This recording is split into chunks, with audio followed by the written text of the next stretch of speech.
السلام علیکم ورحمۃ اللہ وبرکاتہ نحمدہ ونصلی علی رسولہ الکریم اما بعد فاعوذ باللہ من الشیطان الرجیم بسم اللہ الرحمن الرحیم رب زدنی علما رب اشرح لی صدری ویسر لی امری واحلل عقدۃ من لسانی یفقہوا قولی۔ ماشاءاللہ سبحان اللہ، ہم نے دوبارہ پھر سلسلہ شروع کیا ہے قرآن پاک کا۔ اللہ تعالی ہمیں کامیابی نصیب کرے۔ ولا تاکلوا، اور نہ کھاؤ، اموالکم، اپنے مال، بینکم، آپس میں، بالباطل، ناحق، واتدلوا، اور نہ پہنچاؤ، بہا، اس سے، الی الحکام، حاکموں تک، لتاکلوا، تاکہ تم کھاؤ، فریقاً، کوئی حصہ، من اموال الناس، مال لوگوں میں سے، بالاسم، ساتھ گناہ کے، وانتم، اور تم، تعلمون، جانتے ہو۔ اور نہ کھاؤ تم اپنے مال، یعنی اس آیت میں بتایا گیا ہے کہ جو لوگ کمزور ہوتے ہیں اور ان کا اگر کوئی وصیت کر جاتا ہے کسی کے نام، لیکن جو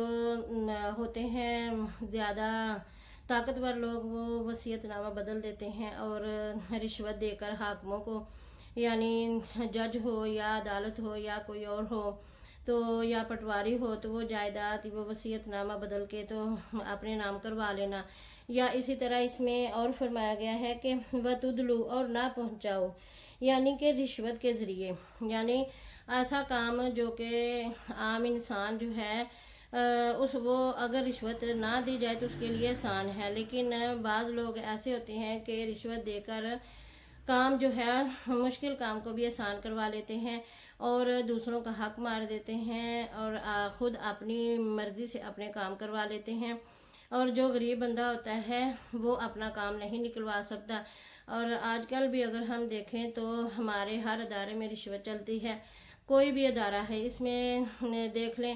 چاہے کوئی ٹیچنگ کا معاملہ ہے، چاہے کوئی بھی گورنمنٹ کا مسئلہ ہو، کسی ہاسپٹل میں چلے جائیں، کہیں بھی چلے جائیں تو وہاں جب تک پیسے نہ دیے جائیں اور وہاں کے عملے کو پیسے دیں گے تو ہمارا کام ہوگا، اگر نہیں دیں گے تو کام نہیں ہوگا۔ تو اللہ تعالیٰ نے رشوت کے بارے میں فرمایا کہ اس طرح سے نہ کھاؤ مال، اپنے ایک فریق جو ہے اپنے حکام تک یعنی حاکموں تک رشوت دے کر اپنے کام آسان نہ کرواؤ کہ دوسروں کا حق مر جائے اور دوسروں کا حصہ جو ہے وہ خود وہ انسان جو کہ طاقتور ہے اور جو صلاحیت رکھتا ہے اس طرح کے کام کروانے کی طاقت کے ذریعے، تو دوسروں کے حق مار کر وہ خود نہ کھائے۔ اور اللہ تعالیٰ نے فرمایا کہ اس طرح سے لوگوں کا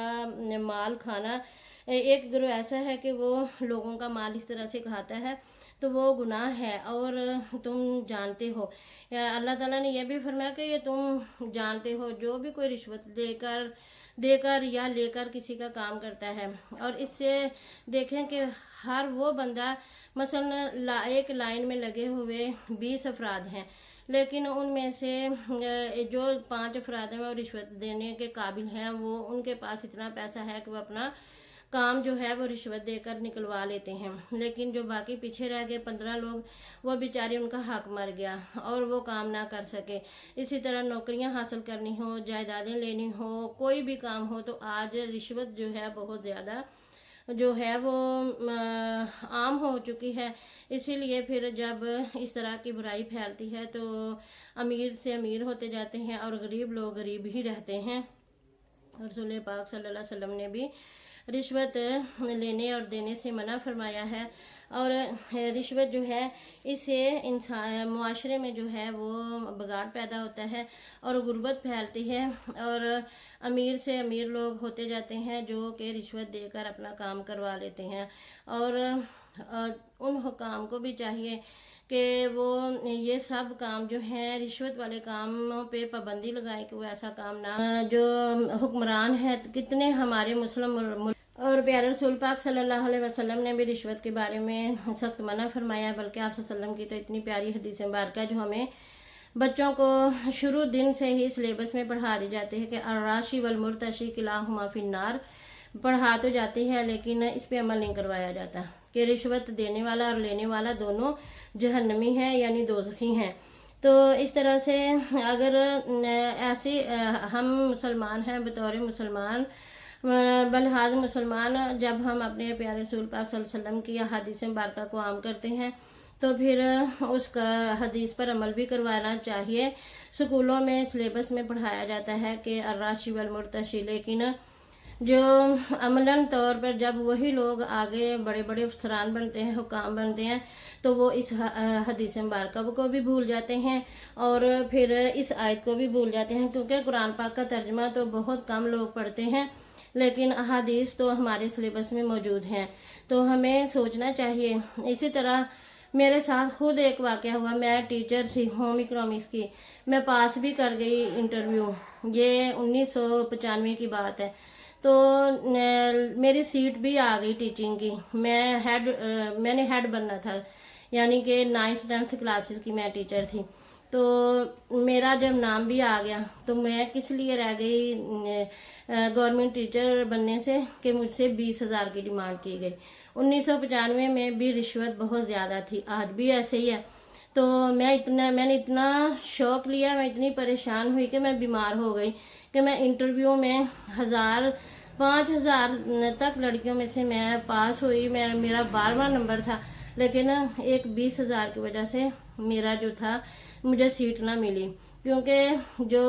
ایجوکیشن میں رشوت لی دی جا رہی تھی اور 20,000 کے نام پہ سیٹیں بکیں اور 20,000 کی رشوت لی جا رہی تھی، اور مجھے آج تک اس بات کا افسوس ہے، دکھ ہے کہ ہمارے افسران جو ہیں یہ پھر نیچے سے لے کے اوپر تک سب ایسی رشوت دیتے اور لیتے ہیں، ورکرز آگے پھیلائے ہوتے ہیں کہ تم ان سے پیسے لو، اور میں وہ اپنا سیٹ نمبر لے کر، اسکول کا نمبر لے کر بھی میں کامیاب نہ ہو سکی، اور مجھے آج تک اس بات کا دکھ ہے۔ تو اگر قرآن مجید پڑھیں گے، سمجھیں گے اور احادیث مبارکہ پڑھ کر اس پہ عمل کروایا جائے گا تو تبھی معاشرے سے جو ایک ان بیلنس معاشرہ رہتا ہے، ہمیشہ لوگوں کے حقداروں کے حق مارے جاتے ہیں، تو پھر معاشرے میں برائیاں زیادہ پھیلتی ہیں۔ تو اللہ تعالیٰ کا لاکھ شکر ہے کہ میں نے اس بات کو ذہن سے نکالا اور پھر میں نے پرائیویٹ سکول بنایا اپنے نام سے، اور الحمدللہ میرا وہ سکول آج بھی کسی کے پاس چل رہا ہے، میں چھوڑ چکی ہوں لیکن وہ ادارہ آج بھی قائم ہے۔ تو اس طرح سے اگر نہ کیا جائے اور حقدار کو حق ملے تو بہت سے ایسے لوگ جو غریب بچے ہوتے ہیں، غریب لوگ ہوتے ہیں، وہ بھی سامنے معاشرے میں آ کے اچھے کام کرتے ہیں۔ تو اس